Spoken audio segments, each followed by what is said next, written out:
Mayo de 1976. Si mal no recuerdo, era un lunes al mediodía, cuando recién levantado, medio dormido y con los pelos revueltos, escuchaba las palabras de mi viejo. Acaba de llegar desde Bahía Blanca la aceptación a la solicitud que realicé en tu nombre para entrar al ferrocarril. Ahora está en vos si querés aceptar o no. Acá tendrás un trabajo seguro y no las changas que haces ahora. Vos elegís. La changa a la que se refería mi padre era la de sereno que yo realizaba en una estación de servicio en la ruta 22, en Choelechuel, de 22 a 6 de la mañana.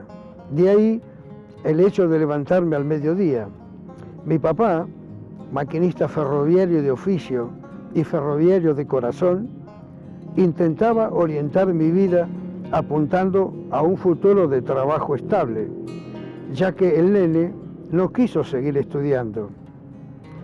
Y si ese futuro estaba dentro del ferrocarril, mejor. En realidad no se trató de no querer estudiar, se trataba de que la carrera de periodismo y locución, que me apasionaba, debía hacerla en Buenos Aires, y en aquellos años la economía familiar no daba para eso. Sin pronunciar palabra, instintivamente miré a mi vieja, que estaba alimentando con trozos de quebracho el hogar de la cocina a leña en la cual estaba cocinando. Y en sus ojos vi la misma mirada de sorpresa y curiosidad que seguramente habría en los míos. ¿Y cómo será eso?, pregunté, sin entender todavía de qué se trataba. Mirá, si te gusta la idea, tenés que firmar la nota que está en la oficina del jefe de la estación, y ellos se encargan de enviarla a Bahía Blanca, desde donde a vuelta de correo te dirán qué día tenés que presentarte a revisación médica. Pocas veces vi en los ojos de mi viejo ese brillo tan especial. Es que estaba más entusiasmado que yo, debido a que estaba ocurriendo en esos tiempos un recambio generacional en la carrera de maquinistas. Y probablemente, si yo aceptaba, estaba asegurada la continuidad de la especialidad en la familia. Pero si acepta, se tiene que ir a vivir a Bahía. La expresión en el rostro de mamá y en el tono de su voz reflejaba su preocupación porque yo me tendría que ir a vivir solo y lejos de casa. ¿Y eso qué? ¿Acaso no estuvo un año haciendo la colimba? Además, ya no es una criatura. Algún día tendrá que comenzar a vivir su propia vida y creo que este es el momento. Las palabras del viejo no dejaban dudas. El nene, si aceptaba irse, automáticamente se recibía de hombre. Y eso no era poco, no señor. Es la mejor decisión que podés haber tomado, pichón. Tomá, firmá acá. La sonrisa de René Olarán, jefe de la estación Darwin, no dejaba dudas. Un nuevo ferroviario estaba a punto de nacer. Y así comenzó mi vida, es verdad. Es así, más que nada por tradición, porque en mi familia todos fueron ferroviarios, desde mis abuelos hasta mis tíos, hasta mis primos. Todos fuimos ferroviarios. Todos pudieron crear, criar y cuidar una familia gracias al sueldito que ganaban el ferrocarril. Alcanzó para que los hijos estudiaran y luego formaran su propia vida. Es por eso de que yo quise y quiero tanto al ferrocarril. Yo lo llevo en mis venas. En el año 1976 ingresé al depósito de locomotoras de Ingeniero Guay, intentando entrar en la carrera de conducción. En aquel tiempo se nombraba a los que entraban en mi condición como aspirantes a conducción.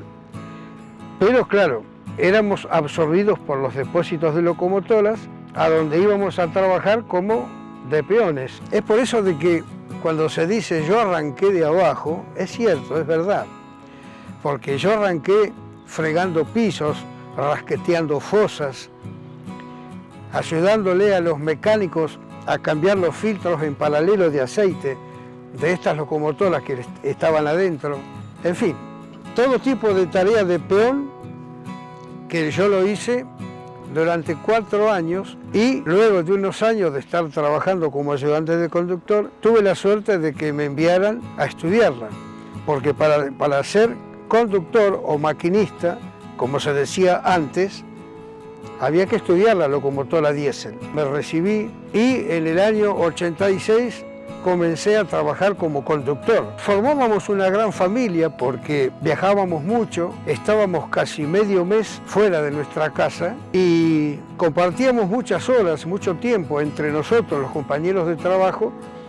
Y bueno, y éramos una familia más. Realmente era una escuela, era otra escuela más, porque siempre después de los almuerzos o de las cenas, en esa previa en la que estábamos todos sentados, hablábamos de tal o cual trabajo y a quién le había ocurrido un problema o no. Y les puedo asegurar que se aprendía muchísimo. No solamente en el estudio que tuvimos que hacer, sino la experiencia. Maquinistas más viejos que nosotros, en esas charlas de sobremesa, cómo nos enseñaban, cómo aprendíamos nosotros, muchos temas inherentes a ella, la locomotora, que por allí no había estado tanto en el estudio, pero sí en la práctica. Y de esa manera podíamos solucionar muchos problemas que se nos presentaban en algún servicio. Y estamos ante esta locomotora Cockerill Oakley, una locomotora belga, que yo tuve la suerte de estudiar primero y conducirla después. Como se puede observar, es una locomotora que tiene 2 cabinas iguales, porque con eso se evitaba tener que dar la vuelta para regresar de algún lugar a donde iba, y se usaba mucho para los trenes de pasajeros locales. Comenzó a usarse en el ferrocarril General Roca, cumpliendo su función de Plaza Constitución a Zapala. Aquí en Bahía Blanca tuvimos muchas de ellas, que las trabajábamos en los servicios locales aquí en Bahía Blanca. Había un servicio que se llamaba Viajes al Circuito, que era llevar vagones de Ingeniero Guay a Noroeste, venían aquí, iban a Maldonado, iban a Puerto Galván. Se usaba para el manejo de carga interna aquí en la ciudad. Fue una máquina muy noble, trabajó casi 50 años ininterrumpidos en el país. A esta era como tener un forté viejo, había que conocerle las mañas, pero siempre llegábamos a destino, a donde fuéramos. Le faltan muchos elementos para hablar de ella, porque esta locomotora se le fue sacando las piezas que a lo mejor servían para armar alguna otra o para mandar a Buenos Aires los últimos repuestos, y esta quedó acá, y como le falta medio motor adentro, que no se ve,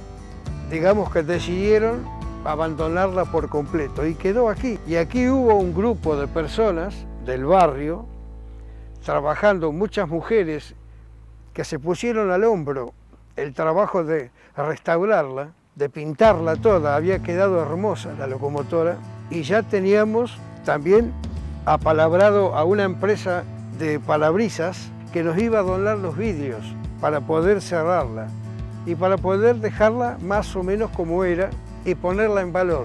Pero bueno, miren cómo la dejaron, cómo quedó. Es una pena. Es una pena porque esto es un monumento para muchas generaciones de chicos jóvenes que no las conocieron, y hubiera sido lindo que estuviera como era, completa o por lo menos bien pintadita como era en sus comienzos, para que, digamos, la gente que quiera hacer o recordar un poco de historia o preguntar, la hubiera tenido como modelo. Esta locomotora, como la mayoría de las locomotoras, tiene un motor diésel grande para mover un generador de corriente enorme que estaba allá adentro, el cual generaba corriente para los motores de tracción. Aquí estaban los cilindros de freno que trabajaban con los distintos ejes. Esa caja que se ve ahí era la caja de las baterías. Aquí se ponían las baterías, tenía 8 baterías 4 de cada lado, del otro lado tenía más. Esta era la boca del tanque de gasoil, que estaba ahí a continuación de las baterías, ya a fines de los años 80. Había veces que estaban hasta un mes en marcha, sin detener el motor, solamente le cargaban gasoil, porque si se detenían no había baterías para que se vuelva a poner en marcha. Y bueno, después con los años fueron apareciendo las locomotoras más nuevas, como la General Motors, que aún hay varias que están en funcionamiento. Hubo una época en el país que la industria ferroviaria fue muy grande, fue muy linda. Había mucho trabajo, había trabajo para todo el mundo. No solamente para el ferroviario, para las empresas, para las fábricas, para los lugares en donde se fabricaban repuestos. Realmente era una época muy linda, pero bueno, lamentablemente con el tiempo eso fue decayendo cada vez menos, y llegó a lo que es hoy, que no tenemos nada, industria ferroviaria, poco y nada hay. En mi época, que yo tuve la suerte de poder vivirla, todo eso, todo ese trabajo, todo ese compañerismo, tuve la suerte yo de poder vivirlo. Pero bienvenida sea para recordarla y para contarla a todos aquellos que de una manera u otra les guste saber un poco de la historia de lo que fue parte del ferrocarril en la Argentina.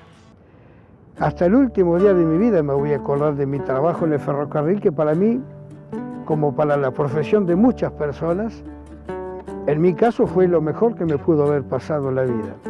Siempre dije que si me muriera y volviera a nacer, sería nuevamente ferroviario, porque es algo que me hizo muy feliz en toda mi época laboral.